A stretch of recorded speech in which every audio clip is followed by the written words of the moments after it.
Hey, what's up, y'all? It's Poppin' in Steve. About to react to this vid by Mr. Ballin. It's titled Inside His Ten of Horrors. Mature audiences only. I haven't reacted to Mr. Ballin in a minute because he pissed me off a while ago. The last video I reacted to of him was about some time traveler or something, but it was such clickbait. It was so dumb. I ain't reacted to a video since of his. Let me see. What was it called? It was called This Time Traveler is a Killer and Has the Receipts. That was 2 months ago.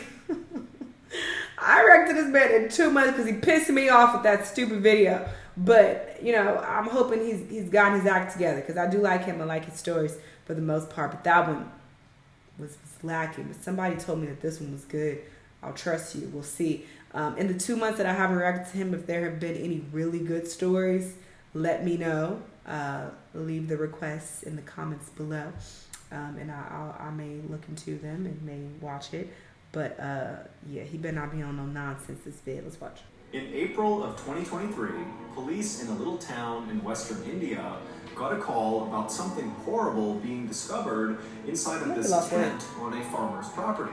So the police went to this property, they found this patchwork tent, which was propped up against the stone wall on the back of the property, and the police, they opened it up, they looked inside, and at first they didn't really understand what they were looking at. It just looked like a sort of weird religious shrine of some kind.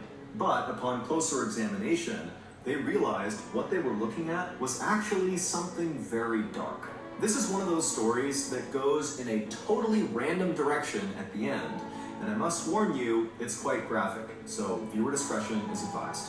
But before we get into that story, if you're a fan of the strange, dark, and mysterious delivered in story format, then you come to the right place because that's all we do, and we upload once a week. So, if that's of interest to you, the next time the like button is not looking, secretly replace their medical marijuana stash with an ornery 200-pound Komodo dragon.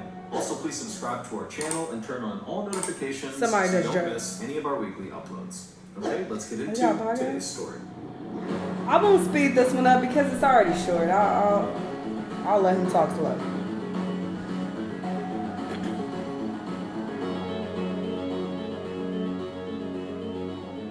On the evening of April 15th, 2023, a mother and father named Hansa and Himu Makwana stood on the front doorstep of a little shack in a little village in western India called Vinchia. With these two parents were their two kids, a son and a daughter, who were 12 and 13 years old respectively, and they were really excited because tonight they were going to be spending the night with their uncle and their cousins who lived in this shack right in front of them. And so moments later, the door to this shack opened up and immediately the two kids ran inside calling out for their cousins, and the uncle who had opened the door, he just smiled and said hello to Himu and Hansa, and the parents, they're calling after their kids to, please behave, listen to your uncle, be good, but they were already gone. And so finally the uncle said, don't worry, they're fine, we'll have a great night, we'll see you tomorrow.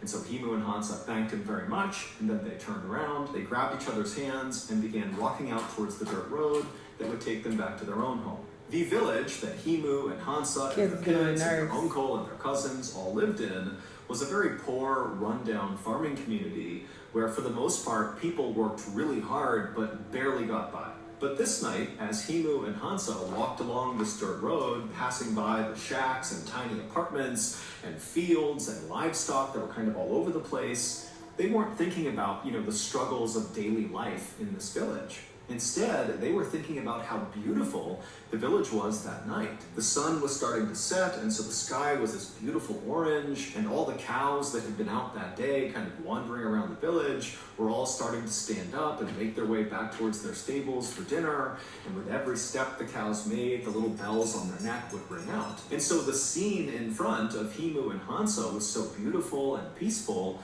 that for a moment they just stopped on the road and kind of took in the sights and sounds. And then at some point, a group of cows who were making their way to their stable came up onto the road right where Himu and Hansa were, and very quickly the couple stepped back to make sure no mud or dirt got kicked up on their clothes. Now, Himu and Hansa were farmers by trade, and so on most days they would wear clothes that were covered in mud and dirt. But this night was different.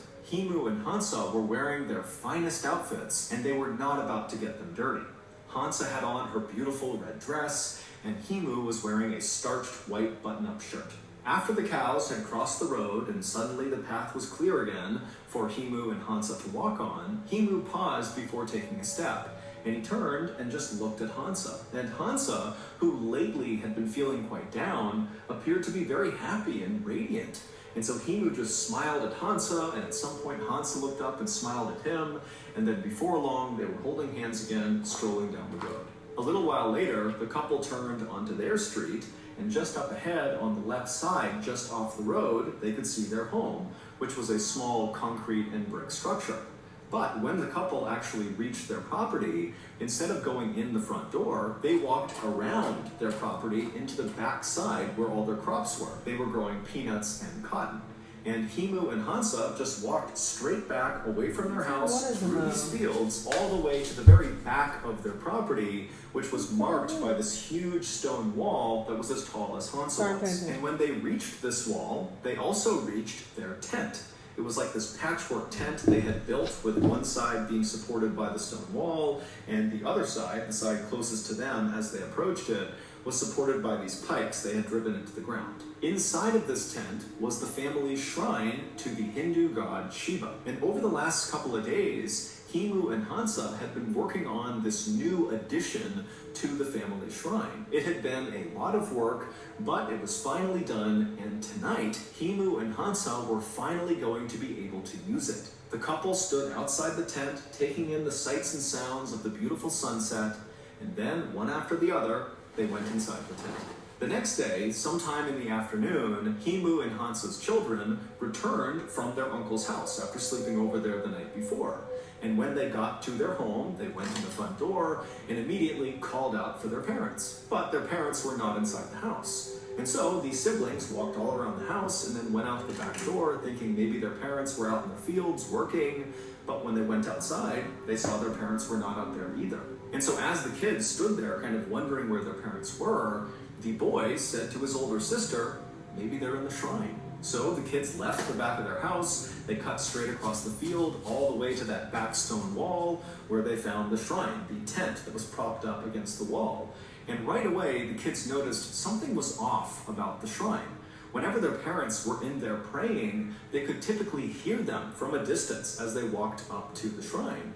But now, standing right outside of it, it was totally silent. The kids finally lifted up the flap of the tent, and they looked inside, and once again, they did not see their parents. Instead, what they saw inside of the shrine was totally confusing. Those noodles? I don't know what I'm looking at either. Once the news headlines fade about whatever terrible thing happened to them, the victims of violent crime and their families are often left to pick up the pieces of their shattered lives all on their own. So this is why we started the Mr. Ballin Foundation. It is a registered 501c3 charity. I mean that. I mean, I always do, but I really mean it in that case.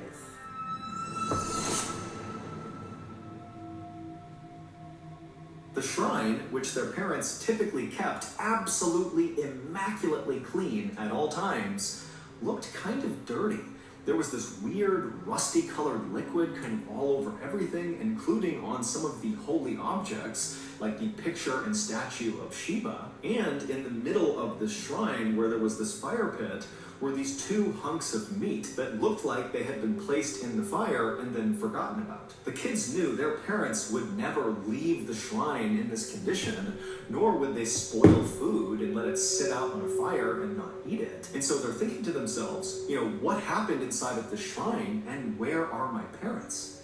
And then, when they did one more look around the inside of the shrine, they noticed something that they had not when they first opened up the tent. When they realized what it was, they screamed and took off running. This is the story behind what those children saw. The night before, when their parents, Himu and Hansa, stepped inside the tent, they looked around and surveyed the shrine. Right in the middle of the shrine on the ground was that fire pit, and then off to the right side of the fire pit was a small egg-shaped statue that was a statue of Shiva, and then next to the statue was a picture of Shiva. Shiva is a powerful figure in the Hindu religion, He is viewed as a god of both rebirth and of destruction, and when he is portrayed, like in the photo and in the statue that was inside of the shrine, his skin is smeared white with the ashes of corpses, he has crescent moons in his hair, and around his neck are snakes and skulls. And so Shiva is kind of viewed as both a loving, kind god and also one to be scared of. And so after the couple looked around at their shrine for a second, they got to work. Even though that night it was very hot and muggy outside, the first thing the couple did was get some firewood off to the side inside of this tent, put it in the fire pit, and start a fire. And then after the fire was built, Hansa began sprinkling orange flower petals all around the statue and picture of Shiva. And at the same time, Himu got out a piece of paper and began writing a note. And as he wrote, his hand shook with nervous anticipation of what they were going to do that night. And then after Himu finished writing this letter, he and Hansa dipped their thumbs in ink and pressed them to the bottom of this note, kind of like signing the note. And then after the note was complete, they folded it up and tucked it between the statue and the picture of Shiva. Then Himu and Hansa turned their attention to their newest addition to the shrine. The new addition basically just looked like a big door frame, but without a door in the middle of it. It was made out of scrap metal that Himu and Hansa had gathered around their village, and if you were standing in front of this structure, it would almost look like you were looking at a doorway into the fire pit. And also draped over the top of this rectangular frame was a white rope. And so Himu and Hansa moved over right in front of this structure as if they were going to walk through the frame into the fire. But instead of doing that, they knelt down right at the base of the structure, right in the dirt, and then they both, in unison, began to say a prayer out loud. And then after the prayer was done, Himu reached up and grabbed one end of this white rope, and he began pulling it until it was tight.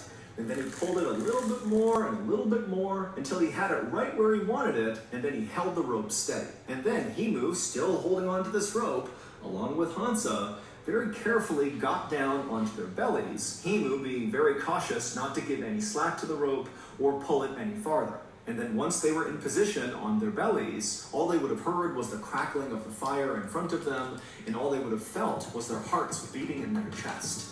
Now, very likely, Himu and Hansa were terrified at this point, but this was their moment. They had come too far, and they knew they had to finish this ritual.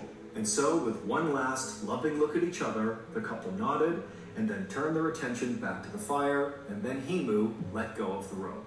The rusty-colored liquid that Himu and Hansa's children would discover inside of the shrine the next day was Himu and Hansa's blood.